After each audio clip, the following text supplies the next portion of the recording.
नमस्कार दोस्तों, मैं आनंद प्रकाश गुप्ता एफपीआईटी बोर्ड मेंबर आज आप सभी दोस्तों का इस एफपीआईटी के सेशन में स्वागत करता हूं। साथ में अपने एफपीआईटी फाउंडर चेयरमैन और प्रेसिडेंट श्री राजेश चेतन जी का भी धन्यवाद करना चाहता हूं कि वो इस लॉकडाउन के समय में भी उन्होंने हमारा ध्यान रखा, उन्होंने हमें जगाए रखा और इस पूरी एफपीआईटी को ऑनलाइन ले आए। जूम मीटिंग्स कर रहे हैं, अब यूट्यूब के माध्यम से आप लोगों के पास साथ हम लोग जुड़े हुए हैं। इस सब का श्रेय श्री राजेश चेतन जी को जाता है और इस काम के लिए मैं उनको बहुत बहुत साधुवाद देता हूँ। दोस्तों, मेरा आज का विषय है कम्युनिकेशन।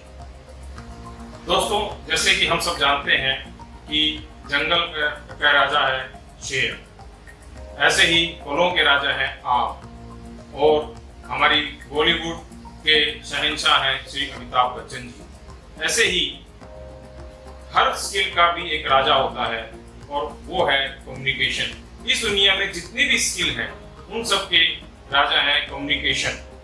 दोस्तों, कम्युनिकेशन ही एक ऐसा माध्यम है जिसके द्वारा हम अपने मन के विचार दूसरों के सामने रख सकते हैं, हम अपनी बात सामने वाले के सामने रख सकते हैं। दोस्तों, एक अच्छा कम्युनिकेशन हमें जमीन से आसमान पर ले जा सकता है।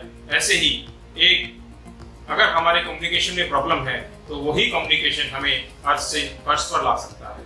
दोस्तों, एक अच्छा कम्युनिकेशन करने के लिए हमें कुछ बातों का ध्यान रखना चाहिए। इनमें से कुछ बातें मैं आज आपके सामने डिस्कस करना चाहूंगा।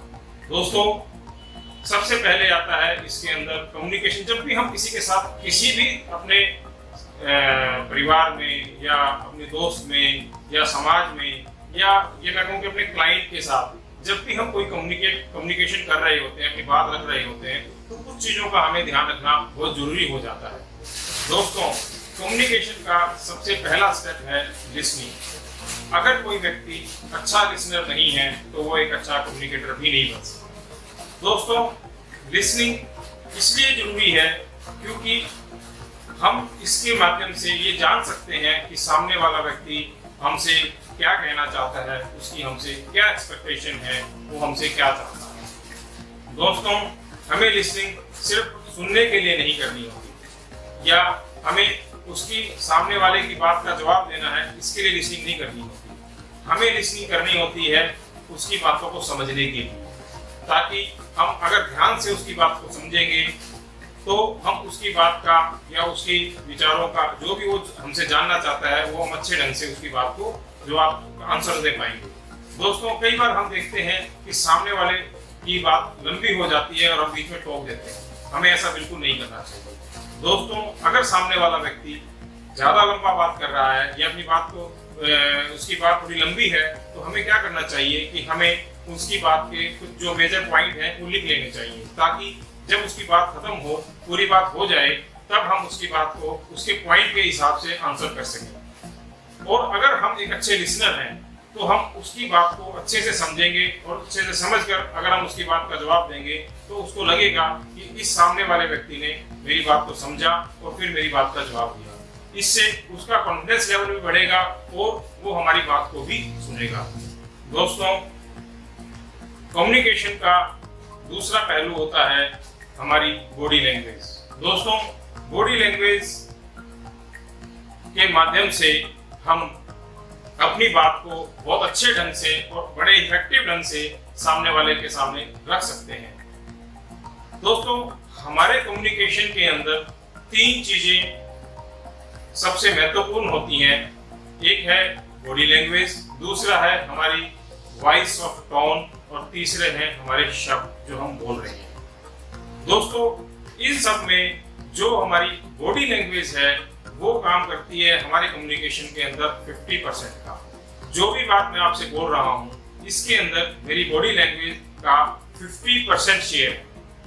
जो मैं शब्द बोल रहा हूँ या मैं जिस लहजे से बोल रहा हूँ, जो मेरी टोन है आपसे बात करने की, वो इसमें 40% काम करेगी और जो मेरे शब्द हैं वो केवल 10% काम करेंगे।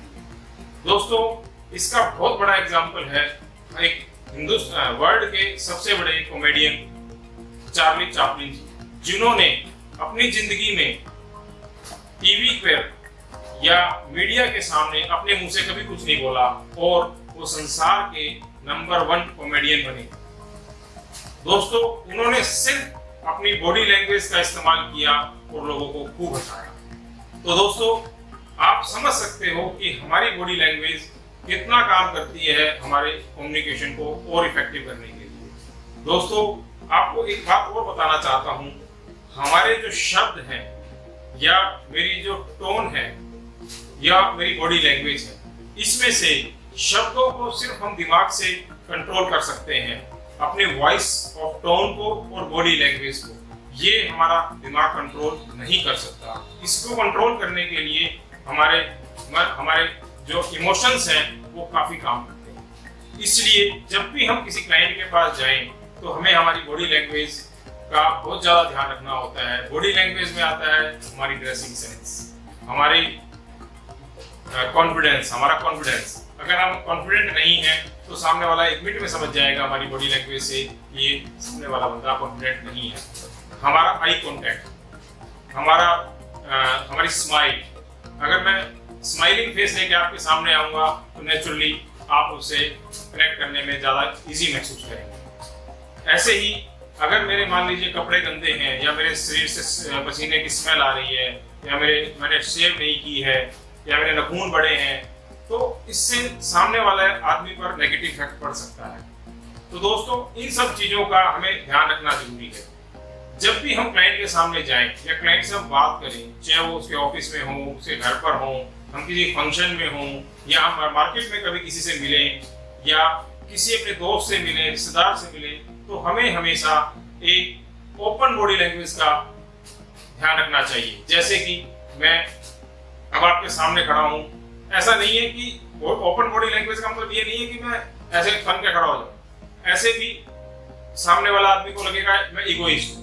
हमें इस तरीके से बात खड़ा होना है कि उसको ये लगे कि हाँ, ये खुले मन से मेरे से मिल रहा है। जैसे आप किसी भी व्यक्ति से मिलते हैं तो जैसे ही आप किसी अपने जानने वाले व्यक्ति को देखते हैं या जिस भी व्यक्ति से आपको मिलना है वो जैसे आपके सामने आता है, एक डिसेंट स्माइल आपके मुंह पर आ जाएगी, एक डिसेंट आई कांटेक्ट आप उसको दें, एक आप उसको हैंडशेक, एक अच्छा हैंडशेक उसको दें और अपने बारे में अपने आप को सेल्फ इंट्रोड्यूस करें।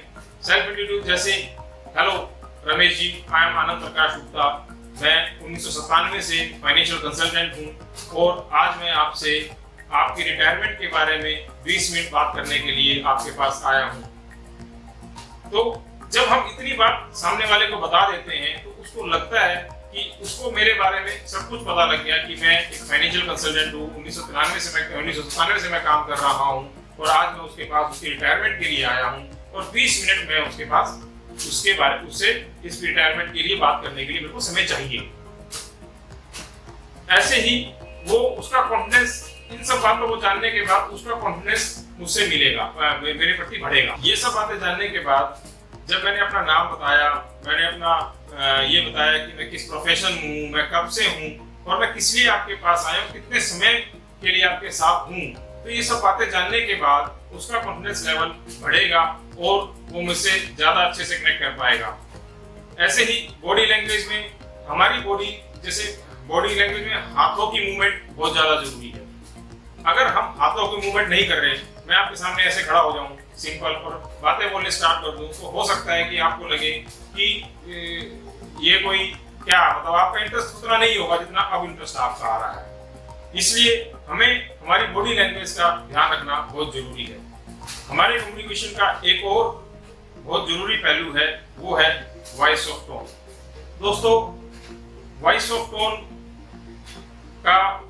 को समझाने के लिए मैं आपको एक छोटा सा उदाहरण देना चाहता हूं। जैसे एक सेंटेंस है जो हम बचपन से सुनते आ रहे हैं, वो है रोको मत जाने दो, रोको मत जाने दो।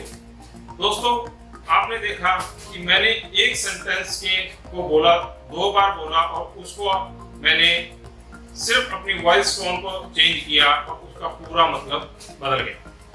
तो इसलिए जब भी हम किसी के साथ कोई कम्युनिकेशन कर रहे हैं, अपनी बातचीत कर रहे हैं, तो हमें हमारी वॉइस ऑफ टोन का बहुत ज्यादा ध्यान रखना होता है। ऐसा नहीं है कि हम बहुत स्पीड से बोल रहे हैं, सामने वाले को हमारी बातें ही समझ में नहीं आ रही, या हम क्या बोल रहे हैं वो उतनी स्पीड से सुन नहीं पा रहा। हम इतना स्लो भी ना बोलें कि हमारी बात सामने वाले तक ना पहुंचे, या हम इतना चिल्लाकर भी ना बोलें कि सामने वाले को परेशानी महसूस होने लगे। हमारी वॉइस सॉफ्ट होनी चाहिए और इतनी स्पीड होनी चाहिए कि उसको समझ में आ जाए। उसको ऐसा भी ना लगे कि इतना धीरे भी ना बोले कि उसको लगे कि हमें अपनी बात पर कॉन्फिडेंस ही नहीं है।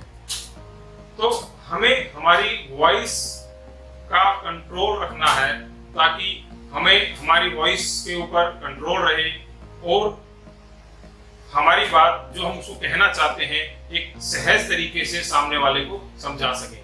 और अगर हम कोई, जैसे मैं आपको एक उदाहरण और देता हूं, अगर हम उससे कोई कॉन्फिडेंशियल बात कर रहे हैं तो हम धीरे धीरे बात करेंगे।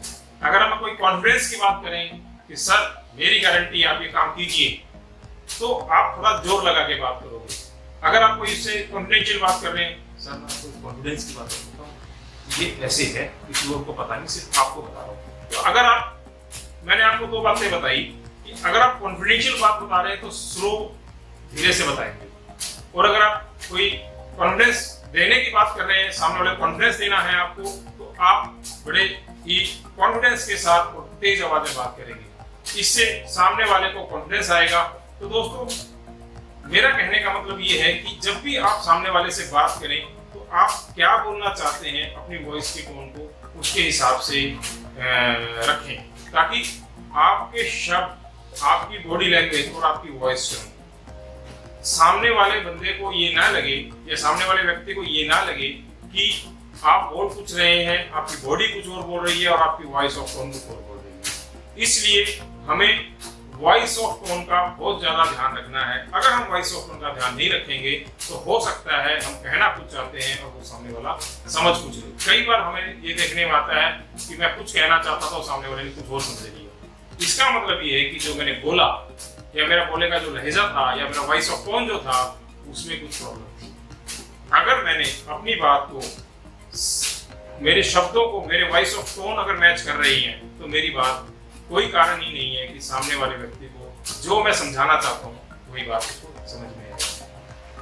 तीसरी और आखिरी चीज जो आती है वो आती है कम्युनिकेशन के अंदर शब्द। जो हम शब्द बोलना चाहते हैं या हम जो बातें बोल रहे हैं, जिन शब्दों का हमने चुनाव किया है, उनके ऊपर हमें इन बातों का ध्यान रखना बहुत जरूरी है।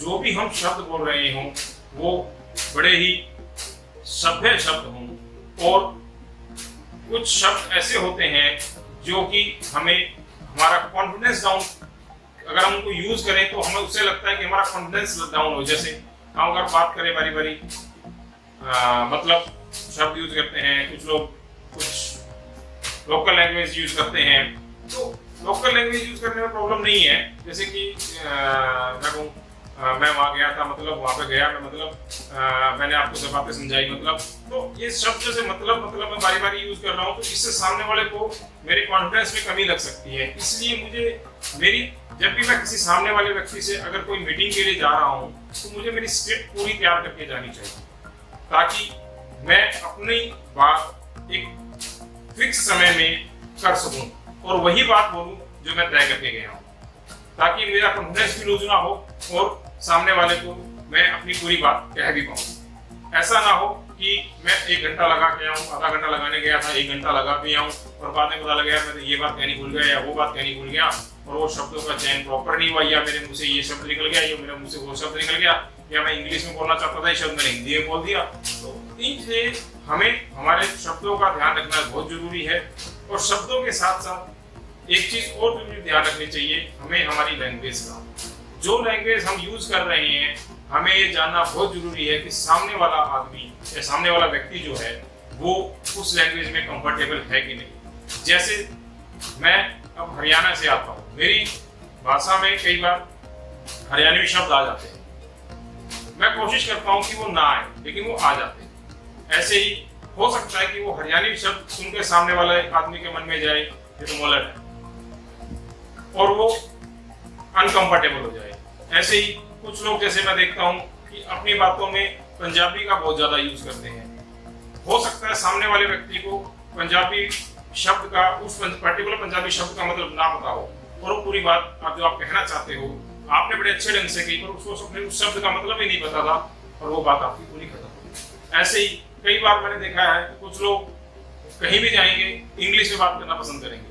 दोस्तों, इंग्लिश में अगर कोई इंग्लिश आती है अच्छी बात है, आपको ये जानना जरूरी है कि सामने वाले व्यक्ति को भी क्या इंग्लिश में बात करना कंफर्टेबल है कि नहीं। अगर सामने वाला बंदा इंग्लिश में कंफर्टेबल नहीं है और आप इंग्लिश में बात कर रहे हो तो दोस्तों आपकी बात, आप कितने ही आप अपने कॉन्फिडेंट हो, कितनी आप बॉडी लैंग्वेज यूज कर लो, कितना आप कुछ भी कर लो, हाँ वो ये तो समझ जाएगा कि आप क्या बात करना चाह रहे हो, पर वो एग्जैक्टली नहीं समझ पाएगा, क्योंकि 100% होने के लिए एक का 99 में जब एक जुड़ेगा तभी 100% होगा। और आज हम जो बात कर रहे हैं वो 100% कम्युनिकेशन की बात कर रहे हैं। तो इसलिए हमें ये ध्यान रखना है कि हमारी बॉडी लैंग्वेज, हमारी वॉइस ऑफ टोन और हमारी जो लैंग्वेज है या हमारे जो शब्द हैं वो इस तरीके से हम चुने, इस तरीके से हम करें कि सामने वाले व्यक्ति को जो बात जिस भाव में हम कहना चाहते हैं वो आदमी उस भाव में उस बात को सही समझ ले। दोस्तों, आपने मेरी बात को बड़े ध्यान से सुना, इसके लिए आपका बहुत बहुत धन्यवाद। मैं आगे भी आपके सामने इस तरह कुछ और बातें अपनी रखूंगा इसके, और आपसे उम्मीद करता हूं कि आपको ये मेरा आज का वीडियो पसंद आया होगा।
नमस्कार दोस्तों, मैं आनंद प्रकाश गुप्ता, एफपीआईटी बोर्ड मेंबर, आज आप सभी दोस्तों का इस एफपीआईटी के सेशन में स्वागत करता हूं। साथ में अपने एफपीआईटी फाउंडर चेयरमैन और प्रेसिडेंट श्री राजेश चेतन जी का भी धन्यवाद करना चाहता हूँ कि वो इस लॉकडाउन के समय में भी उन्होंने हमारा ध्यान रखा, उन्होंने हमें जगाए रखा और इस पूरी एफपीआरटी को ऑनलाइन ले आए, जूम मीटिंग्स कर रहे हैं। अब यूट्यूब के माध्यम से आप लोगों के पास साथ हम लोग जुड़े हुए हैं।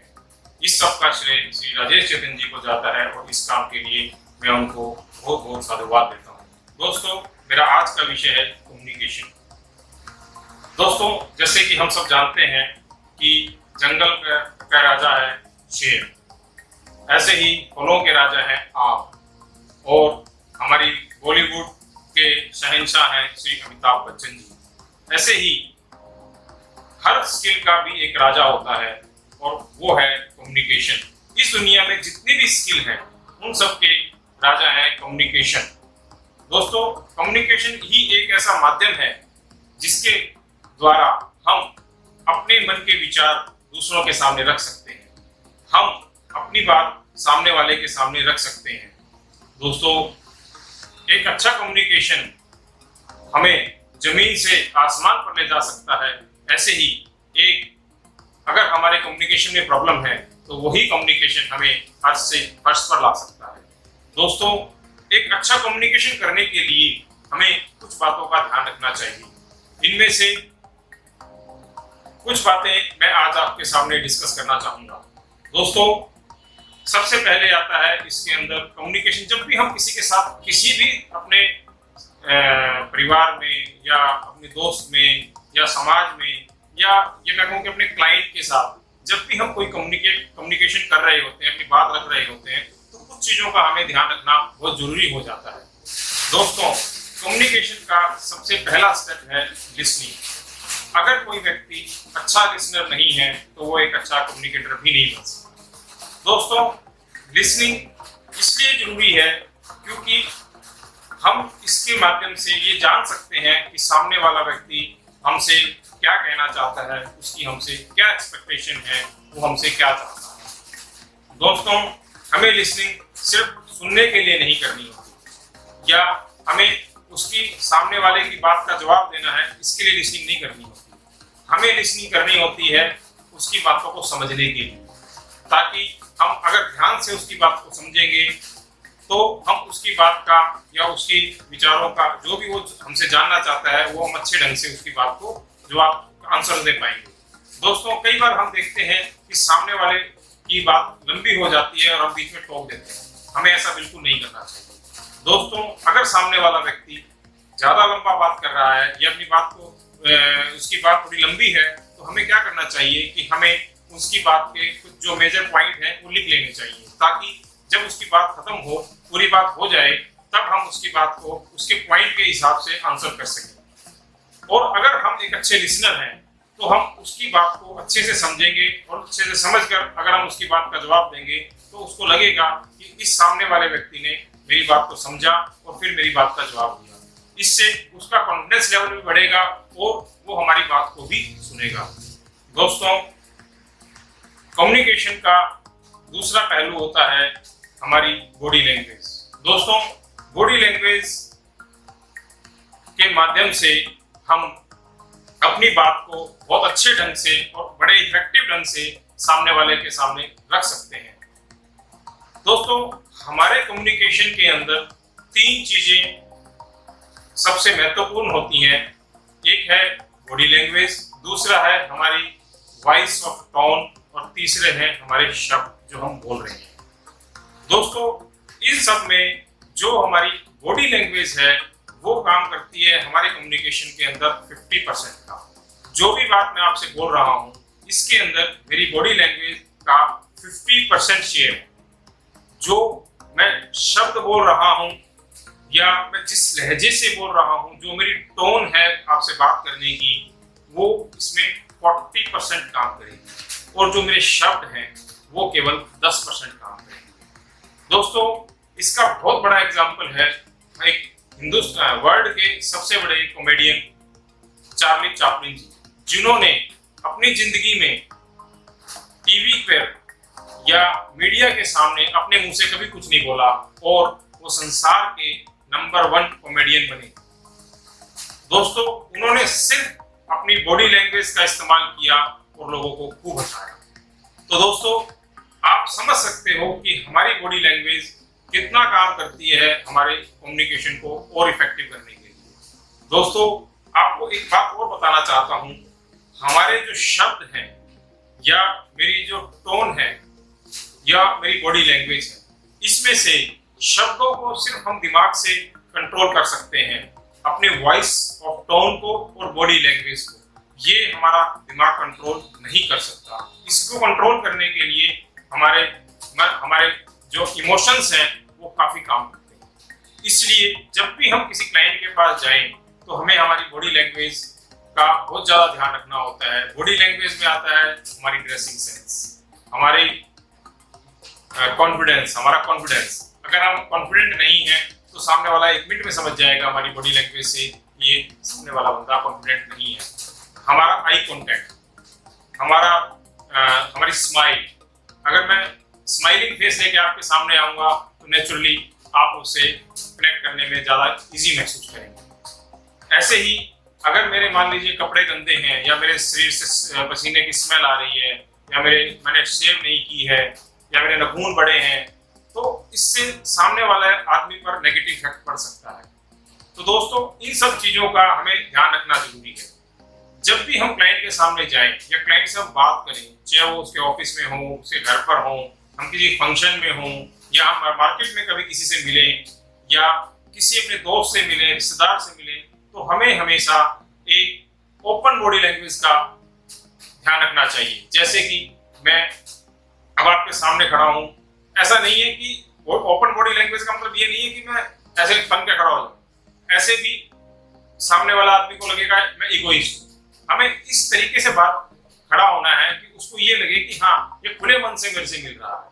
जैसे आप किसी भी व्यक्ति से मिलते हैं तो जैसे ही आप किसी अपने जानने वाले व्यक्ति को देखते हैं या जिस भी व्यक्ति से आपको मिलना है वो जैसे ही आपके सामने आता है, एक डिसेंट स्माइल आपके मुंह पर आ जाएगी, एक डिसेंट आई कांटेक्ट आप उसको दें, एक आप उसको हैंडशेक, एक अच्छा हैंडशेक उसको दें और अपने बारे में अपने आप को सेल्फ इंट्रोड्यूस करें।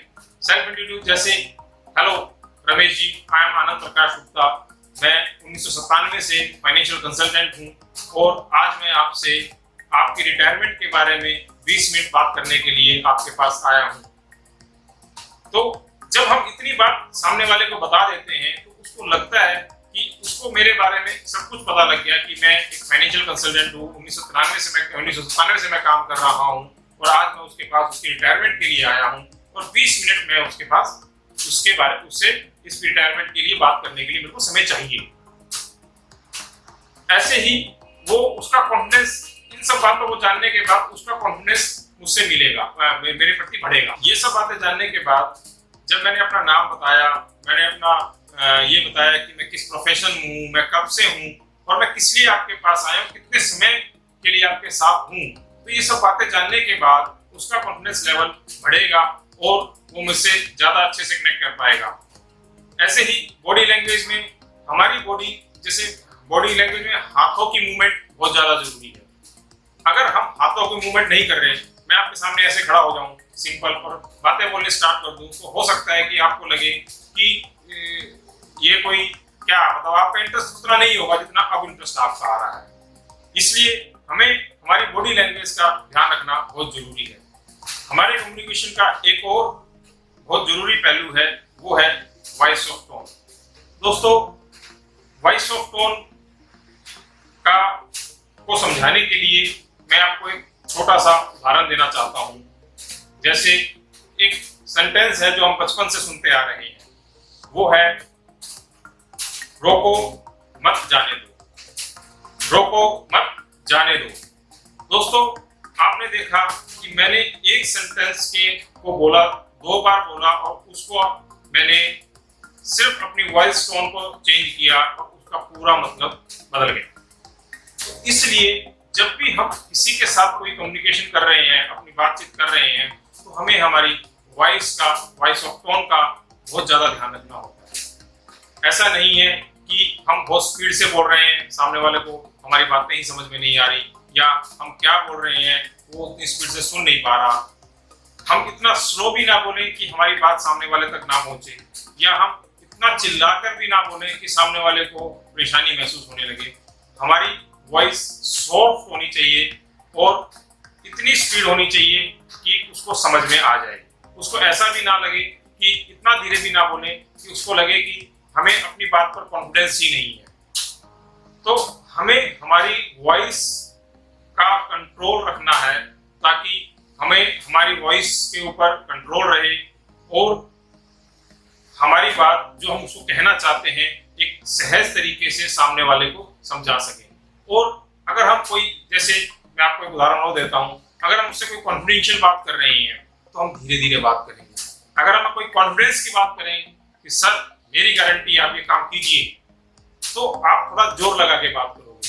अगर आप कोई इससे कॉन्फिडेंशियल बात कर रहे हैं, सर मैं आपको कॉन्फिडेंस की बात करता हूँ, ये ऐसे है, किसी और को पता नहीं, सिर्फ आपको बता रहा हूँ। तो अगर आप, मैंने आपको दो बातें बताई कि अगर आप कॉन्फिडेंशियल बात बता रहे हैं तो स्लो, धीरे से बताएंगे, और अगर आप कोई कॉन्फिडेंस देने की बात कर रहे हैं, सामने वाले को कॉन्फिडेंस देना है आपको, तो आप बड़े ही कॉन्फिडेंस के साथ और तेज आवाज में बात करेंगे। इससे सामने वाले को कॉन्फिडेंस आएगा।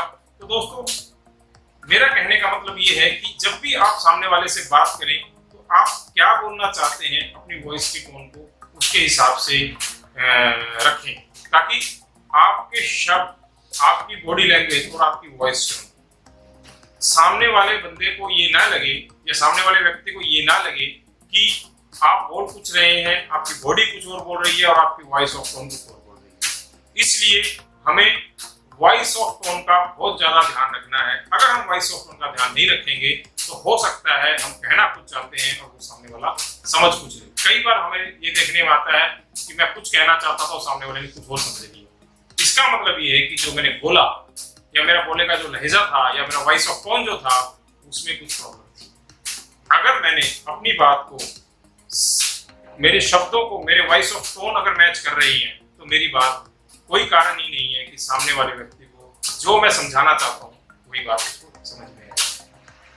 तीसरी और आखिरी चीज जो आती है वो आती है कम्युनिकेशन के अंदर शब्द। जो हम शब्द बोलना चाहते हैं या हम जो बातें बोल रहे हैं, जिन शब्दों का हमने चुनाव किया है, उनके ऊपर हमें इन बातों का ध्यान रखना बहुत जरूरी है।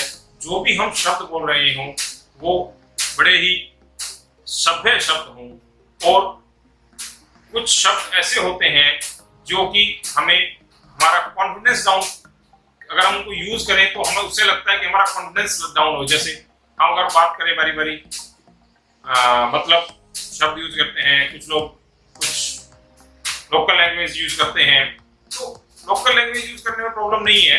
जैसे कि मैं कहूँ, मैं वहाँ गया था, मतलब वहाँ पे गया मैं, मतलब मैंने आपको जब बातें समझाई, मतलब तो ये शब्द जैसे मतलब मैं बारी बारी यूज कर रहा हूँ, तो इससे सामने वाले को मेरे कॉन्फिडेंस में कमी लग सकती है। इसलिए मुझे जब भी मैं किसी सामने वाले व्यक्ति से अगर कोई मीटिंग के लिए जा रहा हूँ, तो मुझे मेरी स्क्रिप्ट पूरी तैयार करके जानी चाहिए, ताकि मैं अपनी बात एक फिक्स समय में कर सकूं और वही बात बोलूं जो मैं तय करके गया हूं, ताकि मेरा कॉन्फिडेंस भी लूज ना हो और सामने वाले को मैं अपनी पूरी बात कह भी पाऊं। ऐसा ना हो कि मैं 1 घंटा लगा के आऊं, आधा घंटा लगाने गया था, 1 घंटा लगा भी आऊं और बाद में पता लगा यार मैं तो ये बात कहनी भूल गया या वो बात कहनी भूल गया, और वो शब्दों का चयन प्रॉपर नहीं हुआ, या मेरे मुंह से ये शब्द निकल गया या मेरे मुंह से वो शब्द निकल गया, या मैं इंग्लिश में बोलना चाहता था ये शब्द मैंने हिंदी में बोल दिया। तो इसलिए हमें हमारे शब्दों का ध्यान रखना बहुत जरूरी है। और शब्दों के साथ साथ एक चीज और जरूरी ध्यान रखनी चाहिए, हमें हमारी लैंग्वेज का, जो लैंग्वेज हम यूज कर रहे हैं, हमें ये जानना बहुत जरूरी है कि सामने वाला आदमी या सामने वाला व्यक्ति जो है वो उस लैंग्वेज में कंफर्टेबल है कि नहीं। जैसे मैं अब हरियाणा से आता हूँ, मेरी भाषा में कई बार हरियाणवी शब्द आ जाते हैं, मैं कोशिश करता हूँ कि वो ना आए, लेकिन वो आ जाते हैं। ऐसे ही हो सकता है कि वो हरियाणवी शब्द सुन के सामने वाले आदमी के मन में जाए ये तो मोलट है, और वो अनकंफर्टेबल हो जाए। ऐसे ही कुछ लोग, जैसे मैं देखता हूँ कि अपनी बातों में पंजाबी का बहुत ज्यादा यूज करते हैं। हो सकता है सामने वाले व्यक्ति को पंजाबी शब्द का, उस पर्टिकुलर पंजाबी शब्द का मतलब ना पता हो, और वो पूरी बात आप जो आप कहना चाहते हो आपने बड़े अच्छे ढंग से कही, पर उसको अपने उस शब्द का मतलब ही नहीं पता था और वो बात आपकी पूरी खत्म हो गई। ऐसे ही कई बार मैंने देखा है कुछ लोग कहीं भी जाएंगे इंग्लिश में बात करना पसंद करेंगे। दोस्तों, इंग्लिश में अगर कोई इंग्लिश आती है अच्छी बात है, आपको ये जानना जरूरी है कि सामने वाले व्यक्ति को भी क्या इंग्लिश में बात करना कंफर्टेबल है कि नहीं। अगर सामने वाला बंदा इंग्लिश में कंफर्टेबल नहीं है और आप इंग्लिश में बात कर रहे हो, तो दोस्तों आपकी बात, आप कितने ही आप अपने कॉन्फिडेंट हो, कितनी आप बॉडी लैंग्वेज यूज कर लो, कितना आप कुछ भी कर लो, हाँ वो ये तो समझ जाएगा कि आप क्या बात करना चाह रहे हो, पर वो एग्जैक्टली नहीं समझ पाएगा, क्योंकि 100% होने के लिए एक का 99 में जब एक जुड़ेगा तभी 100% होगा। और आज हम जो बात कर रहे हैं वो 100% कम्युनिकेशन की बात कर रहे हैं। इसलिए हमें ये ध्यान रखना है कि हमारी बॉडी लैंग्वेज, हमारी वॉइस ऑफ टोन और हमारी जो लैंग्वेज है या हमारे जो शब्द हैं वो इस तरीके से हम चुने, इस तरीके से हम करें कि सामने वाले व्यक्ति को जो बात, जिस भाव में हम कहना चाहते हैं, वो आदमी उस भाव में उस बात को सही समझ ले। दोस्तों, आपने मेरी बात को बड़े ध्यान से सुना, इसके लिए आपका बहुत बहुत धन्यवाद। मैं आगे भी आपके सामने इस तरह कुछ और बातें अपनी रखूंगा इसके, और आपसे उम्मीद करता हूं कि आपको ये मेरा आज का वीडियो पसंद आया होगा।